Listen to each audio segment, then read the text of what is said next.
No alvorecer turbulento do século XX, um tempo marcado pela sombra da Grande Guerra e pela iminente ascensão de ideologias que negavam Deus, o céu escolheu intervir, não em palácios ou em grandes catedrais, mas numa humilde e quase esquecida aldeia portuguesa chamada Fátima.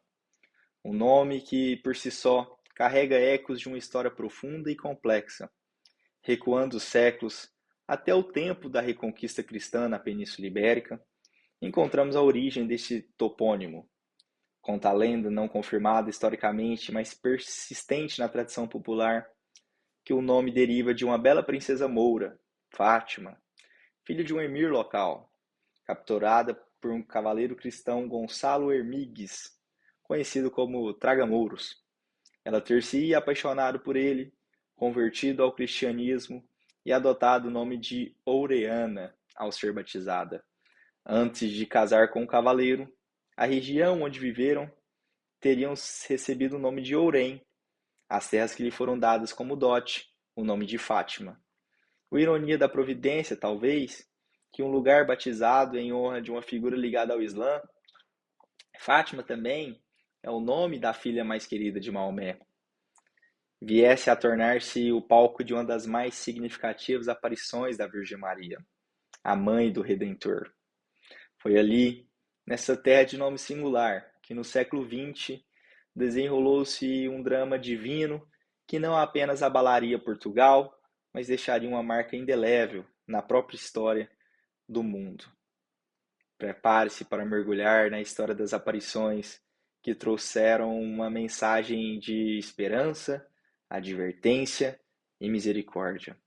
A história de Nossa Senhora de Fátima. Tudo começou antes mesmo da senhora mais brilhante que o sol se revelar.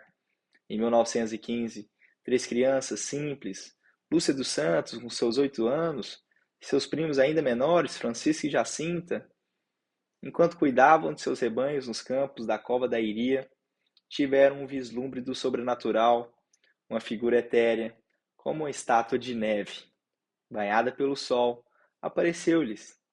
Era o prelúdio silencioso, a preparação para o encontro que mudaria suas vidas e o destino de muitos. No ano seguinte, 1916, o mensageiro celestial se identificou, o anjo de Portugal, o anjo da paz. Em 3 encontros distintos, ele preparou os corações puros dos pastorinhos, ensinou-lhes orações de adoração e reparação. Meu Deus, eu creio, adoro, espero e amo-vos. Exortou-os ao sacrifício pelos pecadores. De tudo que puderdes, oferecei a Deus um sacrifício. E numa visão profundamente eucarística, apresentou-lhes o cálice e a hóstia sagrada, ensinando-lhes a rezar pela conversão do mundo através dos méritos do coração de Jesus e do coração imaculado de Maria. A escola do céu estava em sessão, preparando seus pequenos alunos para a grande lição. Então, chegou o dia, 13 de maio de 1917, um dia em que entraria para a história. Enquanto brincavam na cova da Iria, um relâmpago rasgou o céu sereno. Pensando ser uma tempestade, apressaram-se a reunir o rebanho. Mas sobre a pequena azinheira, algo infinitamente mais luminoso que qualquer relâmpago os esperava. Uma senhora mais brilhante que o sol, vestida de branco imaculado, com um manto bordado a ouro e um rosário brilhando em suas mãos. Era ela. A senhora pediu-lhes que retornasse ali por 6 meses seguidos, sempre no dia 13.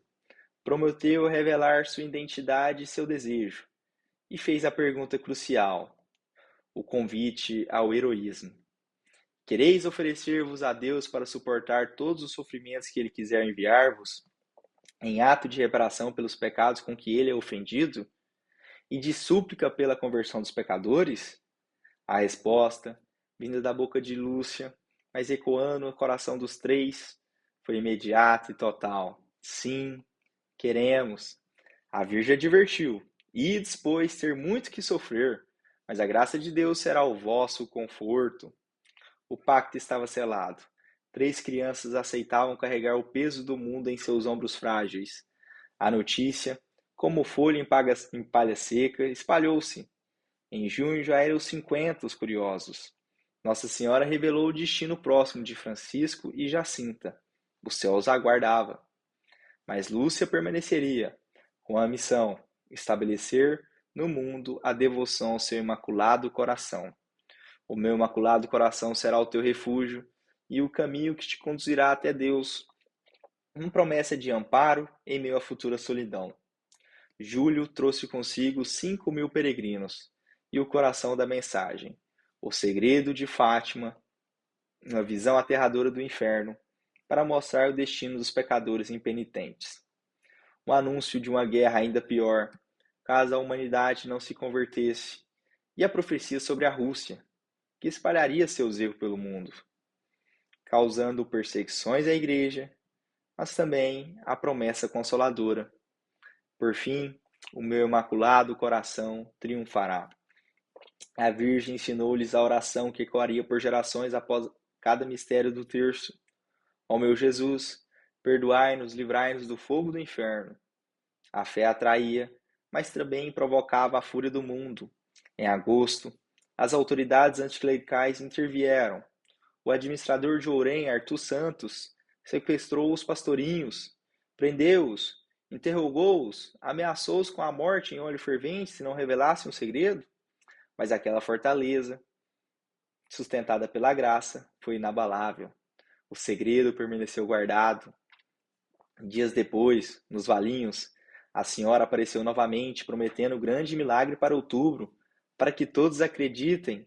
Setembro viu 30.000 pessoas na cova da Iria, fenômenos celestes, pétalas que caíam do céu, o globo luminoso aumentavam a expectativa. A senhora insistia, oração e sacrifício pelos pecadores. E chegou o dia do clímax, 13 de outubro de 1917.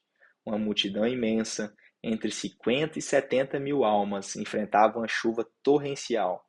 Crentes, céticos, jornalistas, cientistas, todos aguardavam, após a Virgem se identificar como a Senhora do Rosário e pedir a construção de uma capela, o céu se abriu, a chuva cessou instantaneamente, as nuvens se afastaram, revelando o sol. Mas não era o sol comum, era um disco prateado, opaco, que podia ser olhado diretamente. Então começou a dança cósmica. O sol girou sobre si mesmo como uma roda de fogo, lançando feixes multicoloridos sobre a paisagem e a multidão. Por 3 vezes pareceu desprender-se do céu, zigue-zagueando em direção à terra, arrancando gritos de pavor e súplicas de misericórdia.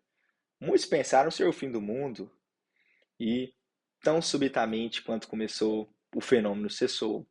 O sol voltou ao seu lugar, e o mais inexplicável, as roupas de todos, antes encharcadas, estavam completamente secas.